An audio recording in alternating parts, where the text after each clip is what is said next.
Nós estamos com as prioridades completamente erradas no financiamento da nossa justiça.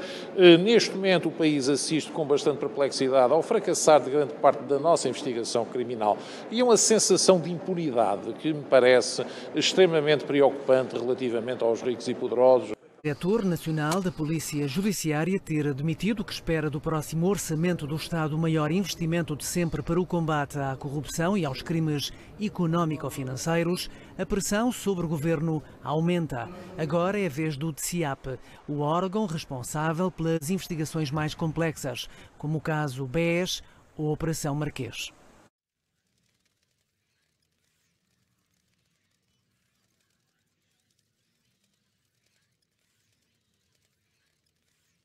Contrariamente àquilo que alguns dizem, não tem meios, não tem assessores, não tem peritos. E é um departamento com mais de 20 anos, que existe há tantos anos, nem sequer umas instalações tem. Dos quase 270 milhões do Plano de Recuperação e Resiliência na área da Justiça, menos de 0,4% serão investidos na Procuradoria-Geral da República e no DCIAP.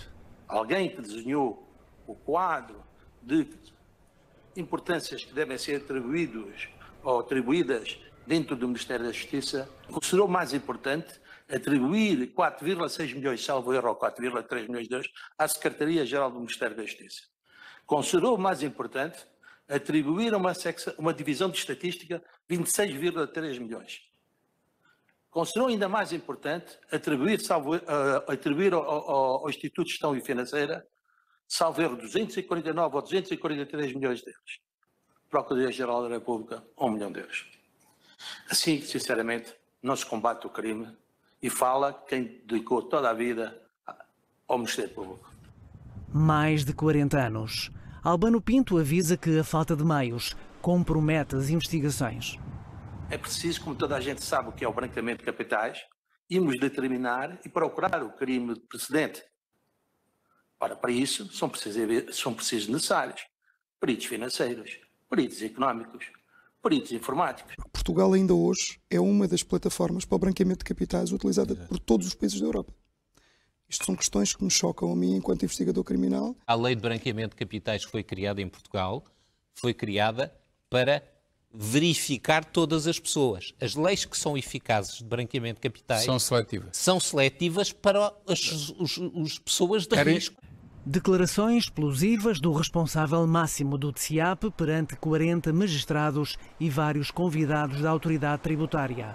Suspendemos a movimentação de contas bancárias envolvendo essa quantidade de dinheiro. 3 bilhões, 282 milhões, 750 mil e 27 euros e 61 cêntimos. Isto em 3 anos. Sem meios. Agora imaginem o que seria nós termos os meios para continuarmos a aprender e a perseguir o crime económico-financeiro. 3 dias depois e ainda não há qualquer reação da Procuradoria-Geral da República. Em silêncio absoluto desde que o responsável máximo do DCIAP acusou o governo de não querer investir no combate à corrupção.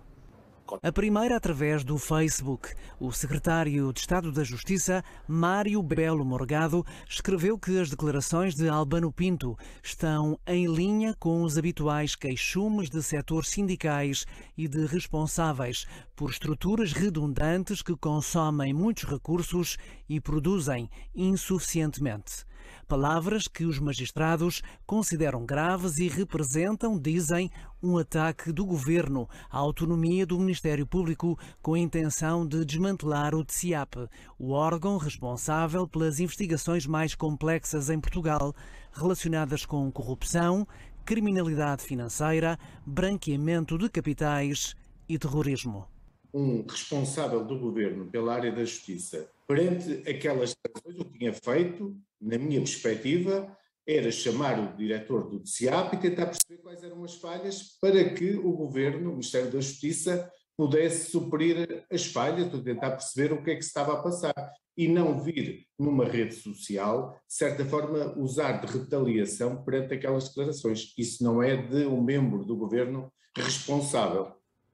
O sindicato e até comentadores ligados ao Partido Socialista falam em degradação de meios e ruptura dos serviços que comprometem as investigações e que não se resolvem, dizem, com apenas 1 milhão dos quase 270 previstos no Plano de Recuperação e Resiliência para a área da Justiça. Da Justiça aí está uma área fundamental onde este governo devia ter feito reformas e não fez.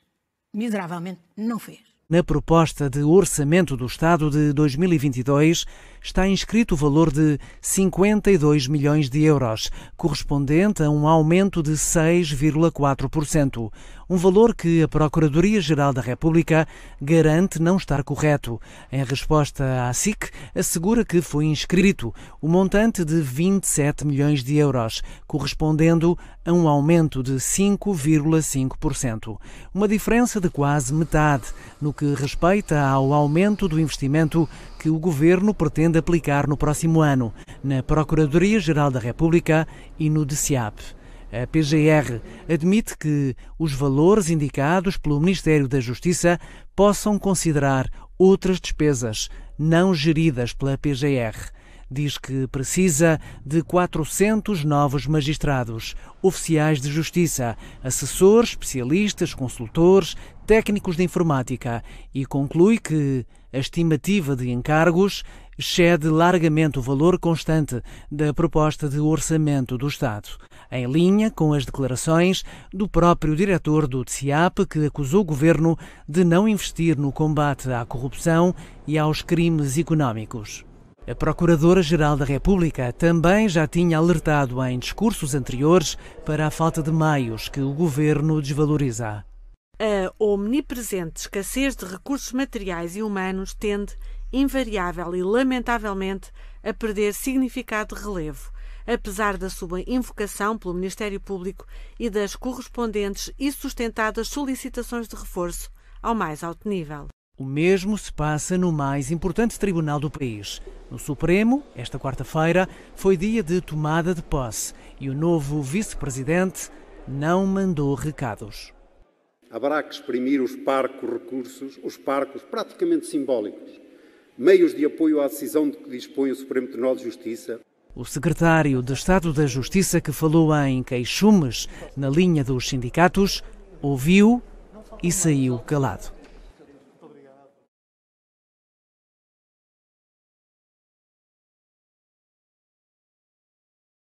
Mas há um limite em que vocês só têm o poder da opinião pública não, no sentido de falar publicamente, como nós estamos a fazer. Como referiu o Presidente da Associação de Juízes, o limite será depois das eleições. As pessoas é que têm que decidir o que é que pretendem. Mas quando são os dois maiores partidos do sistema, as coisas são poucas, mas não é? Nós não podemos esquecer que são os dois partidos que governam desde 1974. Isto é a verdade. E do seio dos quais saíram os maiores escândalos financeiros. Pronto. Este controle tem vindo a ser feito da talvez 10 anos para cá, 12 anos para cá. Uma das formas de controlar que é extremamente eficaz é não dotar quer o Ministério Público, quer a Polícia Judiciária, que é que está pior de todas, de meios. O público tem uma mão cheia de nada de meios. Nós não temos meios absolutamente nenhuns. Todos os departamentos de investigação e ação penal não têm sequer peritos informáticos, peritos contabilísticos, bases de dados. Não temos absolutamente nada. Trabalhamos apenas com a nossa motivação e com a luta interior. Estamos aqui para todos os casos, desde o Brardo, ao BES, ao ex-primeiro-ministro Sócrates, presidentes de Câmara, a todas essas coisas que no mandato de Joana Marques Vidal foram avançados e foi um ataque muito maior, uma tentativa, pelo menos, de controlar um bocadinho a corrupção em Portugal, não é? E, por outro lado, vemos um conjunto de iniciativas de tentar controlar a informação que a Polícia Judiciária e o Ministério Público têm disponível, retirar-lhes competências, privatizar em certas coisas a atividade do Ministério Público e da Polícia Judiciária, por exemplo, numa data de áreas de apoio, são empresas privadas que as começam a efetuar, ou, por exemplo, utilizar a administração fiscal, que é totalmente dependente do governo. Considerando a informação o ouro, isso é partilhar o ouro com o bandido. É a melhor maneira de estimular a corrupção. Claro que se estiver concentrado na Polícia Judiciária ou no Ministério Público e forem os próprios corpos deles a desenvolverem, a fazer as perícias, a desenvolver tudo, como é nos países normais, não é possível acontecerem estas coisas, não é possível acontecer quer fugas de informação, quer controles de informação. E o que nós vimos nos últimos 10 anos são passos sucessivos neste sentido. Este era o último passo. Andamos há tanto tempo a tentar construir um país normal, não conseguimos e de repente andamos para trás. Não estamos a tentar construir um Quer dizer, país alguns normal. de nós estamos a ir numa dimensão... Alguns de nós andamos a tentar construir um país normal. Pois, mas as forças de retrocesso é que são muito fortes. Nós andamos daqui no sentido de criar aquilo que é típico. Por exemplo, ouvimos os partidos de esquerda a falarem o Estado Novo, o Estado Novo, o Estado Novo, ao tirarem a independência à Polícia Judiciária, ao Ministério Público e tudo, estamos a criar exatamente o que existia no Estado Novo ou na ditadura da Coreia do Norte, que eles também investigam quem politicamente designarem. Aqui o Conselho Europeu diz que nós estamos tão mal ou pior que a Roménia, não é? Sim. E na Roménia, até há notas sobre a Roménia. Como? Conselho da Europa. Conselho da Europa. Sim. Então, o Conselho da Europa acabou de nos dizer isso, mas há que juntar a isto outra coisa, já agora. As leis que nós temos anticorrupção em Portugal são dificílimas para apanhar os corruptos. É de propósito. E são desenhados, sim, e são desenhadas para ser quase impossível apanhar um corrupto.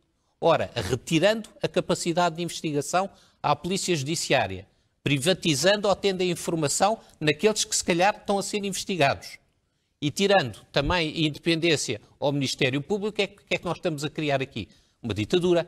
É mesmo que o Luís XIV, l'état c'est moi, que a crise terrível que nós tivemos criou centenas de milhares de desempregados, destruiu riqueza, que foi uma coisa louca, resultou de enormes casos de abusos sobre instituições financeiras. Sim, os visados vêm com a tese de que foi a crise económica internacional, mas sabem perfeitamente que a crise económica internacional e a crise financeira encontraram aqui chão para multiplicar as consequências exponencialmente. E continuam a encontrar. Temos metas para atingir no combate ao crime. Evidentemente, se a criminalidade tem acesso a grandes meios e a grande sofisticação, tem que haver uma proporcionalidade de meios para aqueles que combatem o crime e exercem a ação penal.